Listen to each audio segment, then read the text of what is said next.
Ótimo dia, filhos de Deus. Nosso devocional Pedras Preciosas do grego, autor Rick Renner. Hoje, dia 21 de junho. Título: Você precisa ser convencido? Texto base, João 16, verso 8 e 10. Quando ele vier, convencerá da justiça, porque vou para o Pai, e não me vereis mais. Você já elogiou alguém que respondeu discutindo com você, rejeitando o seu elogio e principalmente questionando o seu julgamento sobre o assunto?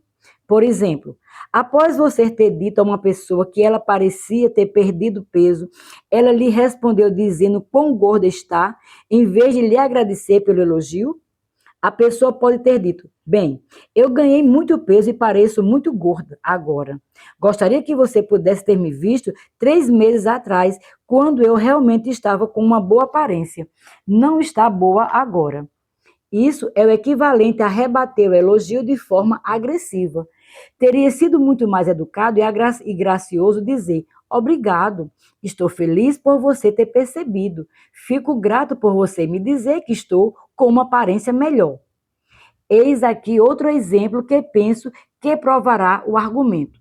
Uma pessoa está diante da igreja e canta um belo solo que o deixa profundamente comovido. Ao final do culto, você atravessa a congregação para encontrar o solista que quer expressar o quanto seu canto o comoveu.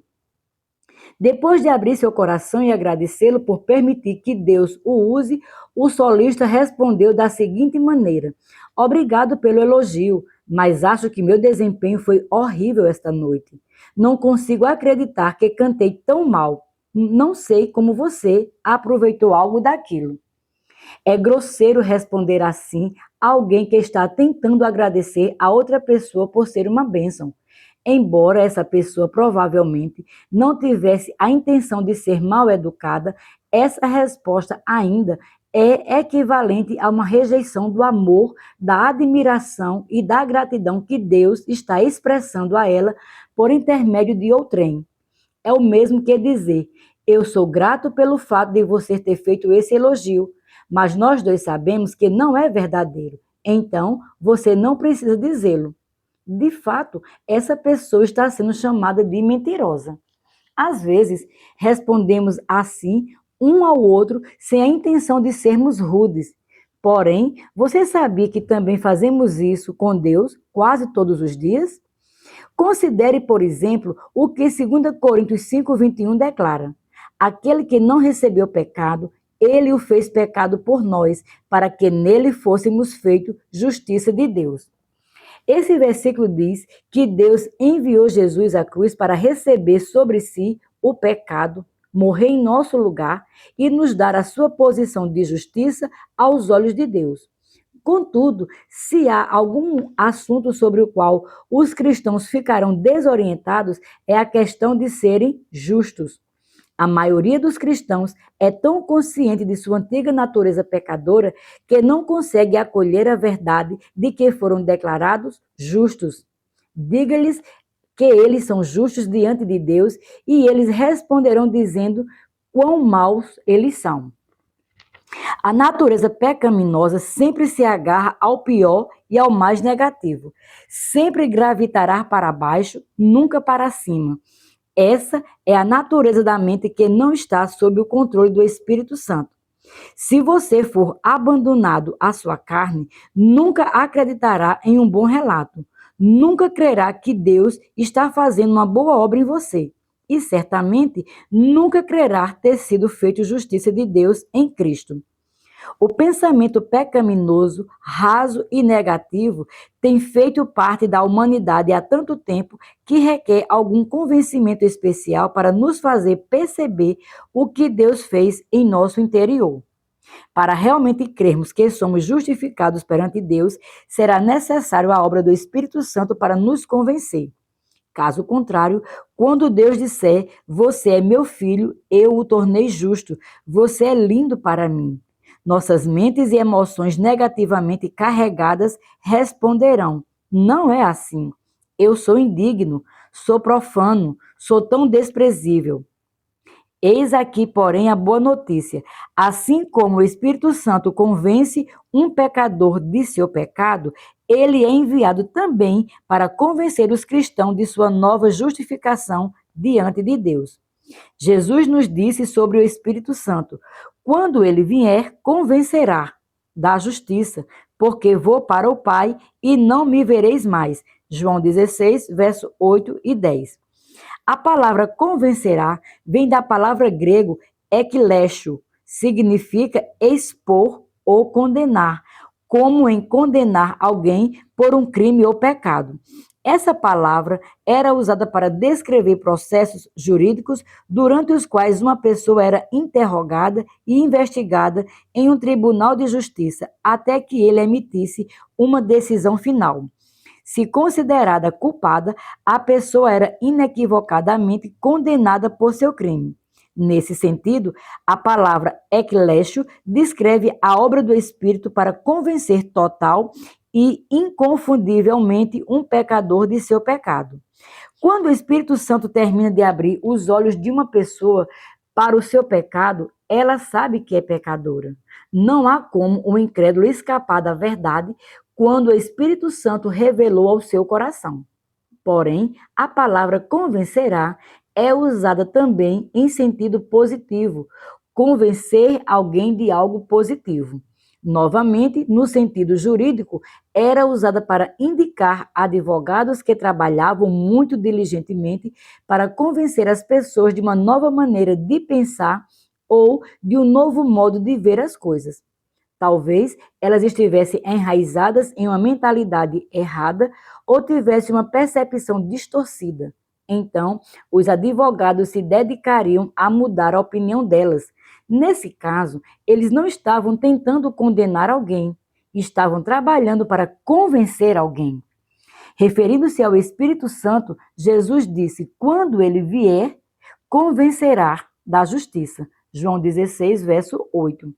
Após o Espírito Santo nos convencer do pecado e Deus nos declarar justos, é necessária uma obra sobrenatural de Deus para nos fazer compreender a nossa nova condição em Jesus Cristo.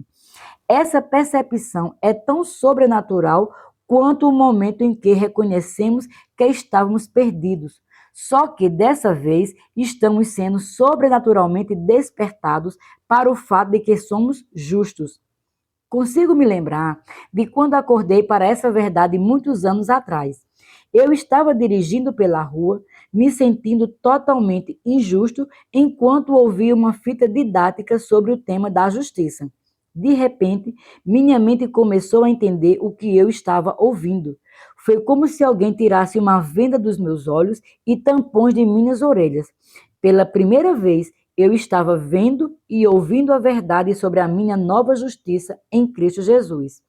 Essa verdade estava indo diretamente ao meu coração pelo poder do Espírito Santo. Eu não só ouvi as palavras, mas também as entendi. O meu homem interior pulou de alegria quando o Espírito de Deus iluminou a minha compreensão da justiça. Ela me convenceu da verdade e eu fui liberto daquela mentalidade.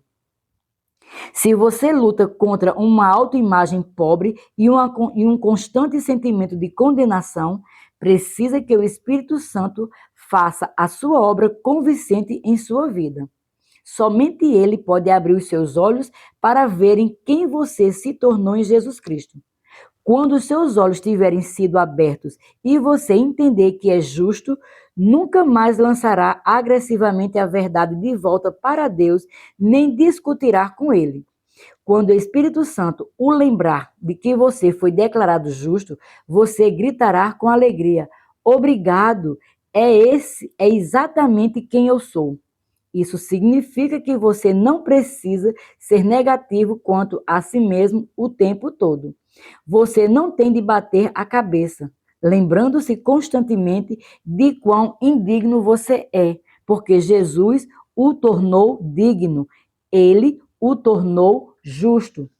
Por outro lado, se você não tem uma compreensão dessa justiça dada por Deus, uma autoimagem negativa terá muita probabilidade de controlar a sua vida. inibindo a sua capacidade de orar com a firme confiança de que Deus responderá. Essa sensação de indignidade fará com que uma nuvem de abatimento paire sobre a sua vida, dificultando a sua capacidade de caminhar na alegria e vitória do Senhor. Então, você não pensa ser um momento de deixar o Espírito Santo abrir os seus olhos e os ouvidos para verem e ouvirem a verdade sobre quem Deus o fez ser? Pode parecer difícil crer que você é justo e pode ser necessário muito convencimento para você finalmente crer nisso. Porém, o Espírito Santo foi enviado para ser o grande convencedor. Ele está operando e está pronto nesse momento para começar a convencê-lo da verdade sobre quem você é em Cristo. Minha oração para hoje. Senhor, preciso que o Espírito Santo abra os meus olhos e me convença de que eu me tornei justo por meio do sangue de Jesus Cristo. Eu li e ouvi essa verdade e a conheço intelectualmente, mas preciso de uma revelação dela em meu coração. Por isso, Espírito Santo, opera em meu coração. Abre os olhos e ouvidos do meu espírito para ver e ouvir que eu sou a justiça de Deus em Jesus Cristo. Liberta-me do pensamento religioso que me mantém preso a sentimentos de indignidade. Por favor, faz isso hoje. Assim eu oro em nome de Jesus. Minha confissão para hoje. Confesso que sou a justiça de Deus em Jesus Cristo. Jesus se tornou pecado por mim, para que eu pudesse me tornar a justiça de Deus nele. O Espírito Santo é o grande convencedor e está ocupado me convencendo de que eu estou livre de defeitos e de pecado. E não sou mais a pessoa que eu era. Porque o sangue de Jesus me tocou, lavou e limpou. Eu agora estou livre. Declaro isso pela fé, em nome de Jesus. Para refletir, número 1. Você tem consciência de que você é a justiça de Deus em Cristo Jesus? 2. Você luta contra sentimentos de indignidade, pecaminosidade e vergonha, mesmo sendo filho de Deus? Se a sua resposta for sim, que medidas você pode tomar para se livrar dessas emoções mentirosas que tentam mantê-lo cativo? 3. Você consegue se lembrar de uma situação de sua vida em que repentina e sobrenaturalmente você foi iluminado com a compreensão de que havia sido declarado como a justiça de Deus em Cristo Jesus? Quando isso aconteceu e qual foi o resultado imediato dessa revelação em sua vida? Se você luta contra uma autoimagem pobre e um constante sentimento de condenação, precisa que o Espírito Santo faça a sua obra convincente em sua vida. Somente Ele pode abrir os seus olhos para verem quem você se tornou em Cristo Jesus. Sejamos abençoados na prática da palavra.